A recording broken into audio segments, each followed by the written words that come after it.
Internet. What up, Internet? What's going on? It's the middle of the week, and yeah, I get it. This is another sanding and mudding video, and before we get too long here, I'm going to talk about the fact that the camera died once I was doing the concrete.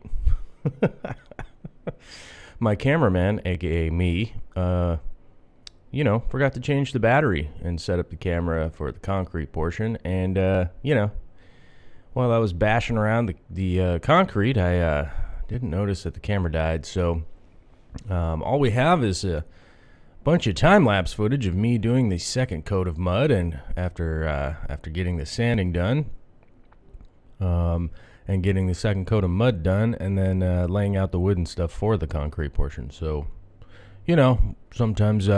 sometimes we get multiple videos that with the same kind of content because that's what's going on. But let's just talk about the second coat of mud. Went on pretty smooth. This is the easier portion of mudding to do. Although it takes longer, it actually takes more time to do the second coat. But it is easier to do because you kind of already have everything laid out, and you're kind of just looking for depressions to smooth everything out and get everything contiguous and make a wall look like a nice smooth wall. We are not doing texture on these walls, so taking a little extra time to make sure that everything is nice and super smooth is pretty important, because we don't have the leeway from the texturing. The texturing will typically kind of cover up any weird little whoozy whatsits here and there that kind of just blend in, and that's the whole reason for texturing, is to skip the extra time to do a smooth finish.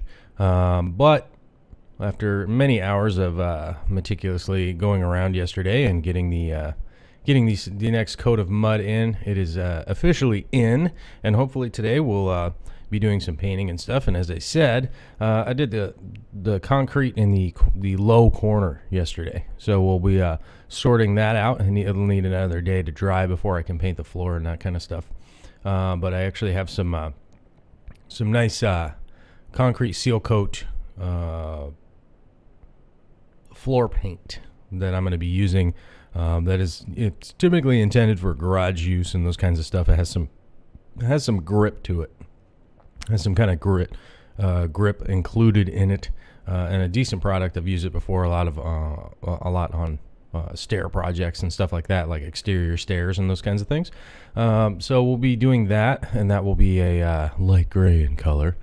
And then we do have some, as I showed you guys in the shop, in the studio in the house. We have this light gray color in here also, so one of the walls in here will be a light gray, and then the rest will be all white.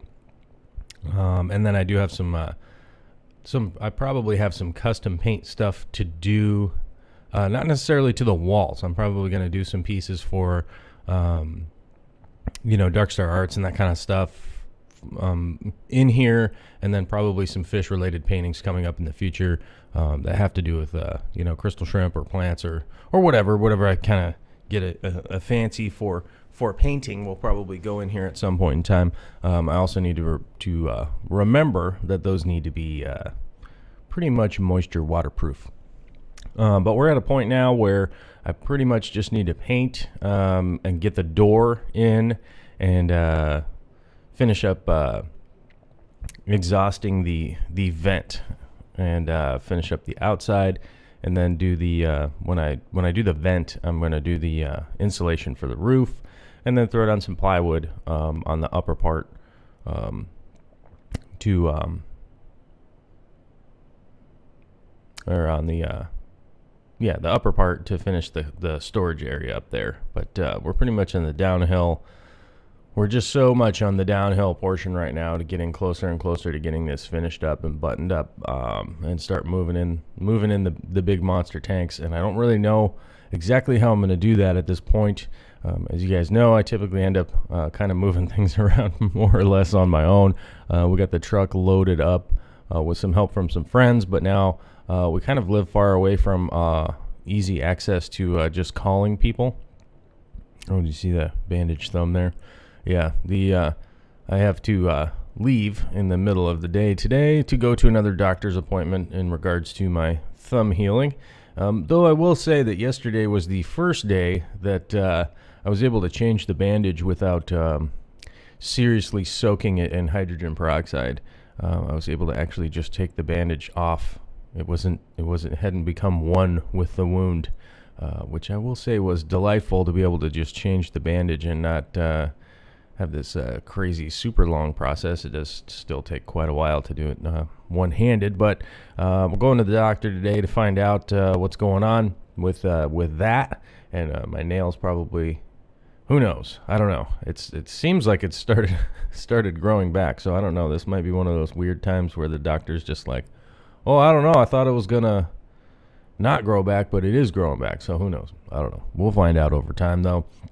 I will say it is still very uncomfortable, but it is much more comfortable now than it was before, especially with trying to, I'm figuring out better ways to navigate the one-handed situation. Like you can see, I'm still carrying stuff in my left hand, although I have to kind of just be cognizant about how I'm doing it, if that makes sense. I'm using my fingers a lot more than in the past.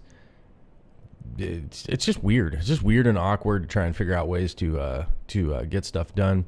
But a pointer here that I will point out to you guys, when you're finishing doing the second coat, the reason that it takes longer is to take your time and make sure that you get everything as smooth and finish appearance as possible. Take more time on the corners.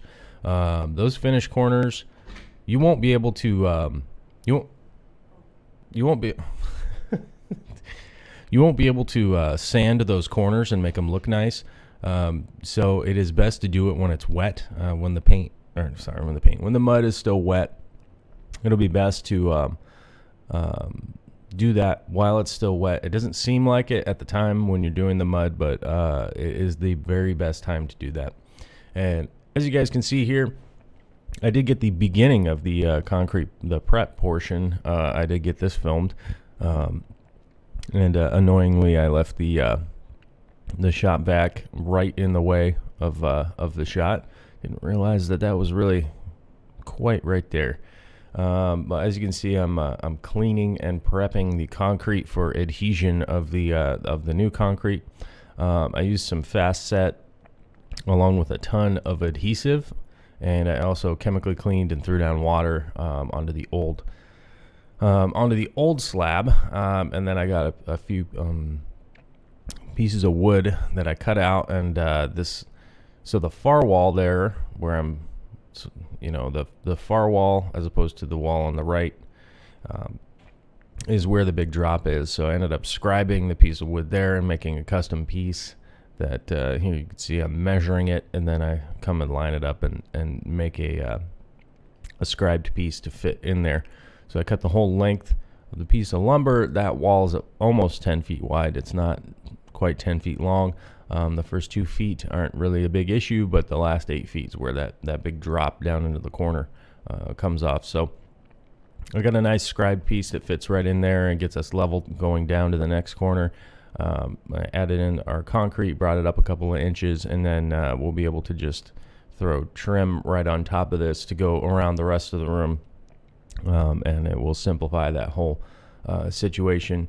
And as I said, we only brought it up a couple of inches. We're not going to be able to get this whole entire area brought up completely. So honestly, it's just a ton of money to be able to do that.